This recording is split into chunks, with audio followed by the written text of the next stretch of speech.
in your board examination, the question is,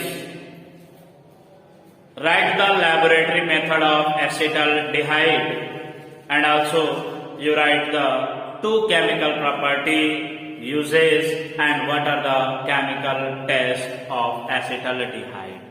यदि ऐसे question आपके बोर्ड परीक्षा में पूछे जाते हैं तो ऐसे क्वेश्चन के आंसर को कैसे हम रिप्रेजेंट करेंगे अपनी कॉपी में, उसे एक डेमो के रूप में आप यहां देखेंगे.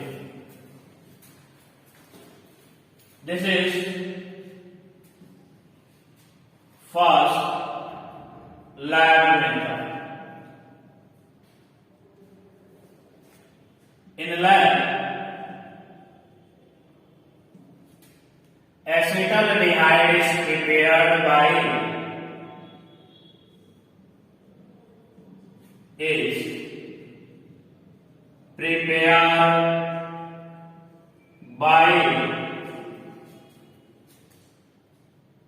oxidation of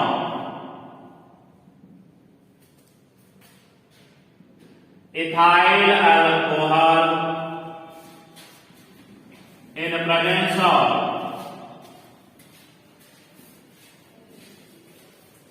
acidified potassium dichromate. Okay. What is the formula of potassium dichromate? That is K2Cr2O7. It means that is K2Cr2O7 plus H2SO4. When it reacts with this to form K2SO4 plus Cr2SO4 whole thrice, कहने का मतलब ये है कि potassium इस sulphate के साथ combine करने के बाद बना देता है K2SO4. अगेन यह जो मेटल है क्रोमियम, यह क्रोमियम मेटल अगेन सल्फेट से रिएक्ट करके क्या बना देगा, क्रोमिक सल्फेट. इसके अलावा क्या बच गया आपका hydrogen and oxygen. These hydrogen and oxygen mix together to form what? That is water. और साथ ही साथ रिएक्शन को बैलेंस भी कर लेंगे. कैसे? हम यहाँ देखो सल्फेट की संख्या कितना दिखाई दे रहा है, 3 यहाँ पर, 1 यहाँ पर, टोटल संख्या 4 हो रहा है.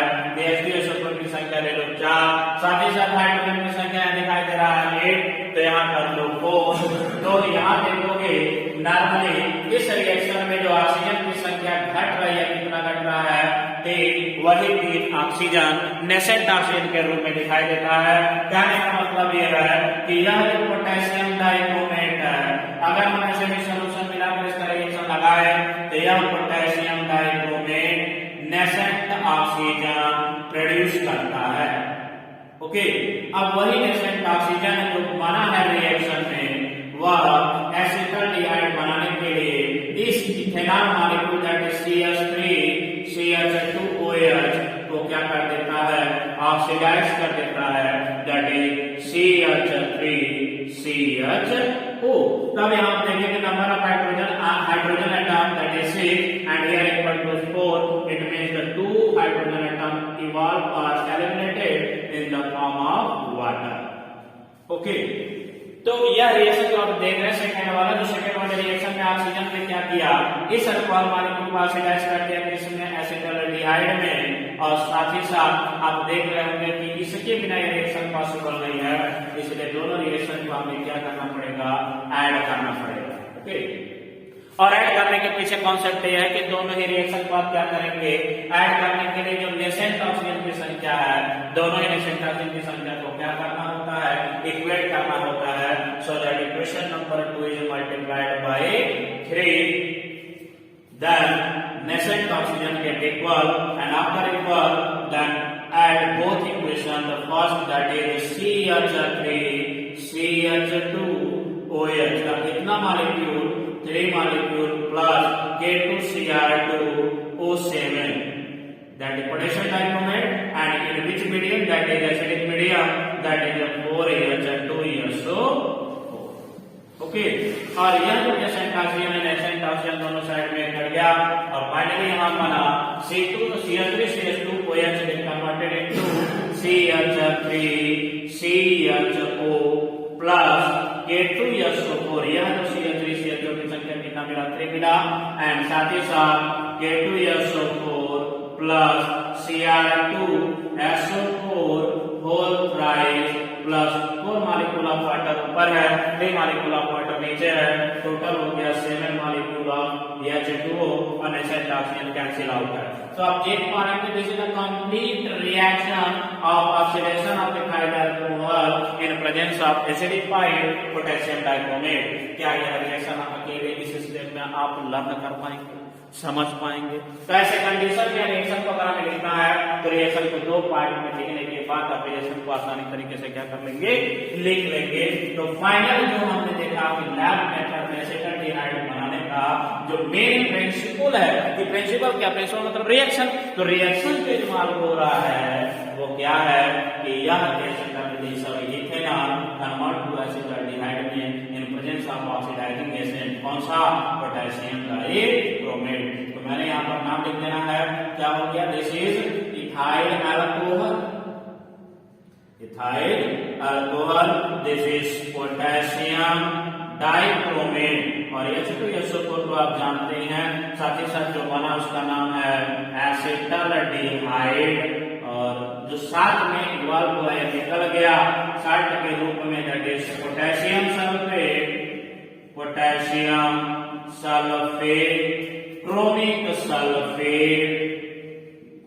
क्रोमिक सल्फेट और साथ ही साथ जो है वो आप जानते हैं H2O water okay this is the main principle that is method of preparation of acetaldehyde into the laboratory okay have you any doubt regarding this okay no doubt okay अब प्रिंसिपल समझने के बाद एसिटाल्डिहाइड के preparation का principal समझने के बाद हम ये देखते हैं कि लैबोरेटरी में बनाने के लिए किस तरह से इसे बनाया जाता है that is method okay first of all we take the ethyl alcohol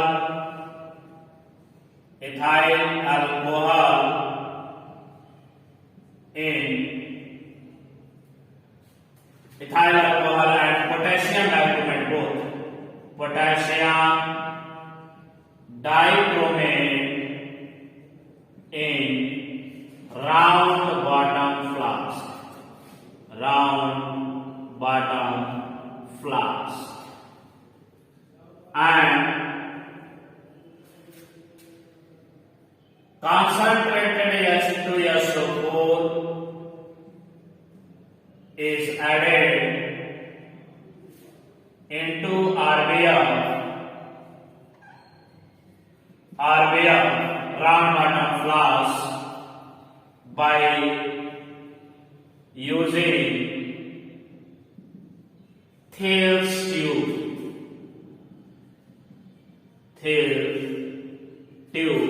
that is drop by drop okay. This is round bottom flask.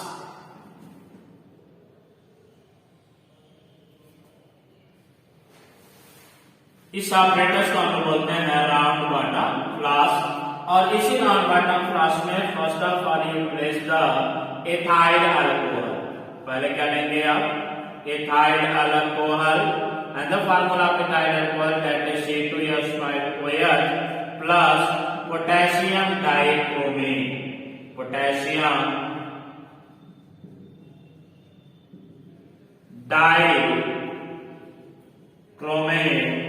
that is K2Cr2O7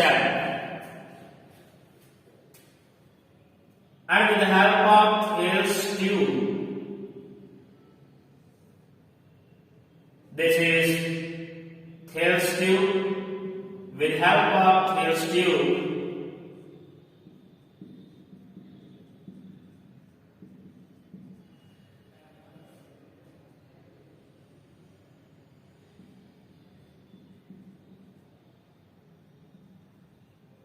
with help of this Thills tube, we place or pour concentrated sulfuric acid drop by drop, and one delivery tube is also placed into RBF. एक हम delivery tube यहाँ place भी कर देते हैं, जिसकी वजह से मान लीजिए हीटिंग के दौरान जो भी वेपर या गैस बनता है वह वहां से निकल जाए. Okay, and this RBF placed on sand bath. This is sand. एक कंटेनर है जिसमें हम बालू को रख लेते हैं और बालू में रखने के बाद अगर RBF को रखें, कहने का मतलब यह है कि डायरेक्ट यदि हम हीट देते हैं इस कंटेनर को तो कंटेनर ब्लास्ट करने का सीन होता है. ऐसे कंडीशन में यूनिफॉर्मली हमारा रिएक्शन मिक्सचर हीट हो, इसलिए हम लोग यहाँ पर क्या लगा लेते हैं, sand bath. And sand bath के साथ यह जो नीचे लगा हुआ है इसे हम बोलते हैं वायर गाज. वायर गाज, and this is sand bath. And this is the burner. Burner जहां से हीटिंग स्टार्ट होता है और पूरे असेंबली को हम रख देते हैं ट्राइपॉड स्टैंड पर. This is tripod stand. Tripod stand. Okay,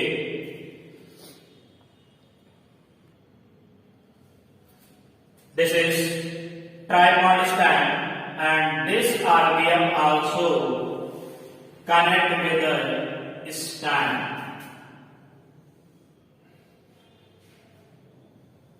इसे हम एक स्टैंड के साथ हम अटैच कर देते हैं, जिसकी वजह से यह असेंबली में कोई डिस्टर्बेंस ना हो. फाइनली देखो ये हो गया असेंबली. मैंने कहा जैसे आप फील करोगे इसमें ethyl alcohol, potassium dichromate and concentrated alcohol या जब आपस में रिएक्ट करेंगे कुछ वेपर बनाएंगे. यही वेपर जो होगा वह कंडेंसर के थ्रू, है ना, हार्ड वेपर जब निकलता है तो हमें यहाँ पर अगर इसे लिक्विड फॉर्म में कन्वर्ट करना है तो you know very well the condenser apparatus to be used. What is the meaning of condenser and what is the purpose to use the condenser? It means from one inlet water in.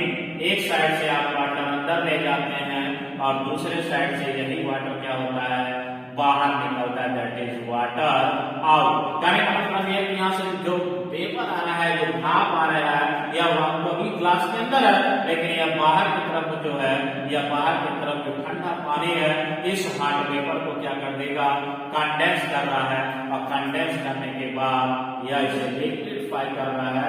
Liquefy करने के बाद यह जो बना हुआ acetaldehyde है, यह acetaldehyde फिर रिसीवर में जाकर कलेक्ट होगा.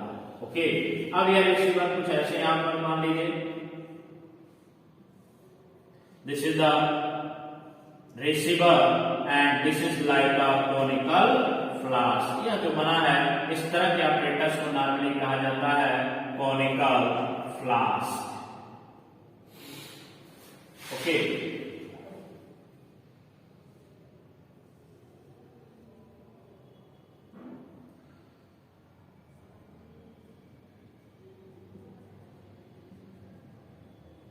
and this conical flask is placed over rack. And in this conical flask we obtain ethereal solution of, क्या मिलेगा, ethereal solution of acetaldehyde along with water in the form of क्या, moisture. या ये कह सकते हो plus water. इसमें water भी आएगा क्योंकि डिग्री रिएक्शन आप देख रहे हैं कि लास्ट में वाटर भी ऑब्टेन हो रहा है. ओके, तो यह सिंपल प्रोसेस हो गया कि आप लैब में किस तरह से एसिटाल्डिहाइड बनाएंगे.